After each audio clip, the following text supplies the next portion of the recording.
Hey everyone, thank you for tuning in. This is the Cat 2-3 driveway series on August 16th, and we are racing Shophouse Loop. But it's not the normal Shophouse. If you're familiar with the driveway courses, as you can see, we're going down the corkscrew. This is Shophouse reversed. And so instead of having the finish line right about here where that white line was, it is on the other side of the course at the end of this uphill drag. So I'm not really sure going into this how this is going to play out on the new course. It's just a little unclear since we've never done this direction before, and it also has a totally new finish. This is the only finish in the driveway series that is uphill. So I think this is going to lead to some interesting race dynamics. Also, before we get too far into the video, just want to apologize. I think I got some sweat or smudged the lens when I was warming up, so the video quality is not going to be great, especially as the sun rises throughout the video. There's quite a bit of glare. So please excuse that, and I'll try to edit the really bad parts out as much as I can. So in this race, I had a pretty clear strategy. In the last Cat 2-3 race, I totally reserved myself to a field sprint, and I didn't try to get in any breakaways or influence the race in that way at all. And I ultimately finished with a lot of energy and was able to win the field sprint for fourth place. Going into this race, I really wanted to win, but I recently had a fitness test the Wednesday before this, and it did not go well. About 25% off my best numbers. I've really struggled with some injuries, other health issues, and I haven't been able to string together a good week of training, honestly, since Tulsa. Despite that, I have been in the gym a lot and been able to put together some sprint workouts. So my sprint is actually the best it's ever been. So I wanted this to be a sprint, ideally a field sprint, but I also knew that this could very well end in a reduced break sprint, just given the riders that are here.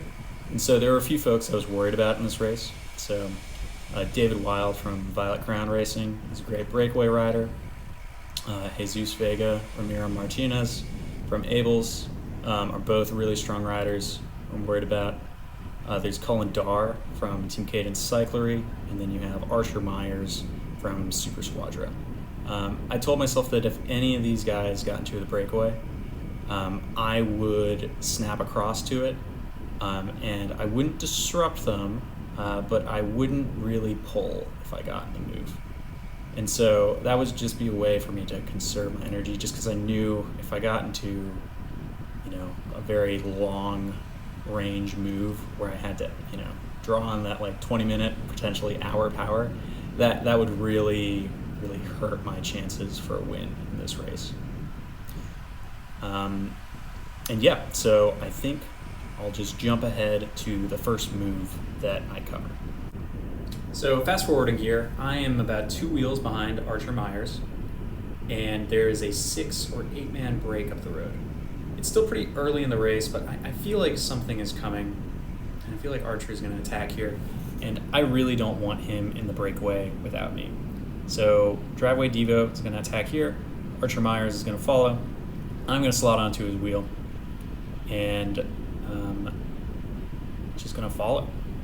And so he's going to flick me through right here, but I'm going to sit up because I was really only following this attack because he was in it. Fast forwarding here, Jesus Vega, Ramiro Martinez, and David Wild are up the road, and I'm really worried about these 3 guys. I think if there isn't any initiative in the peloton to bring it back, they will stay away.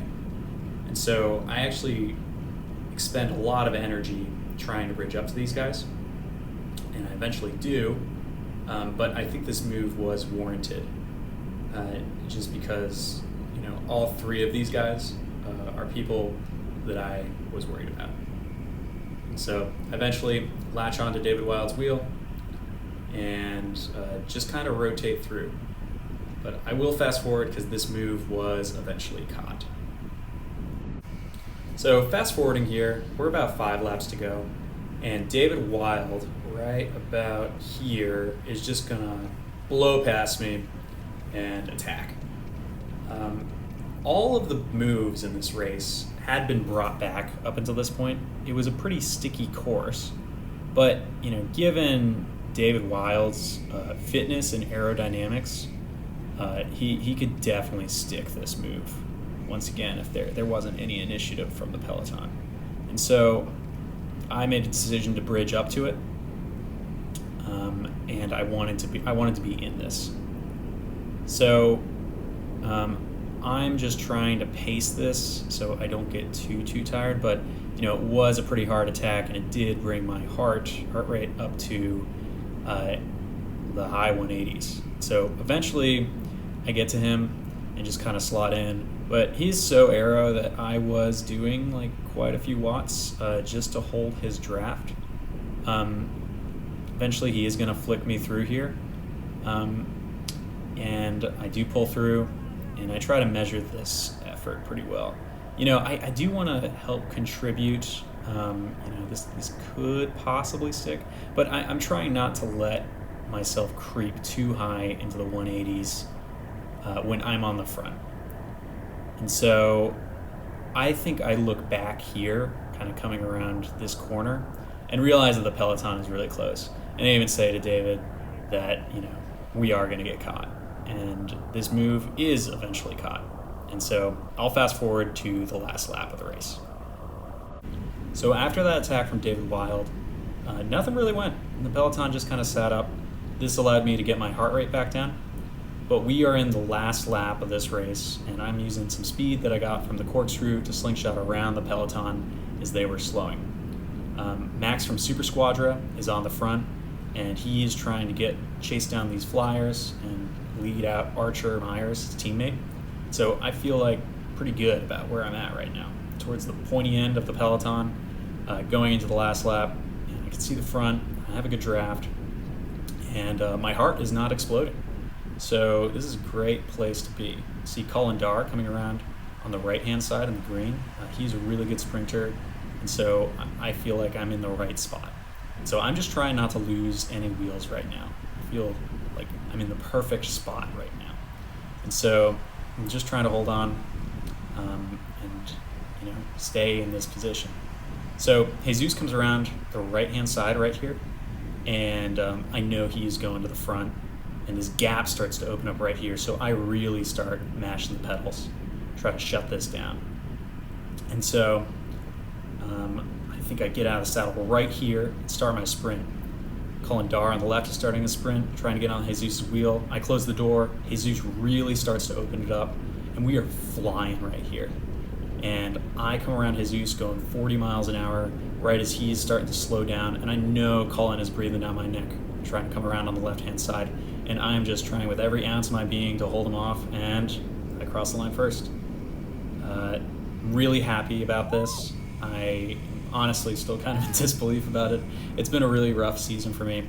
I had a knee issue very early on that kept me from building any real base early on in the season, and then after Tulsa I bruised my ribs and had some other health issues that really prevented me from training. And so I'm just so happy I was able to pull this off, and really excited for the next one. And thank you to everybody who helps put on the driveway. This is such a awesome race series and just such a big part of my life in Austin, Texas. See y'all in the next one. Bye.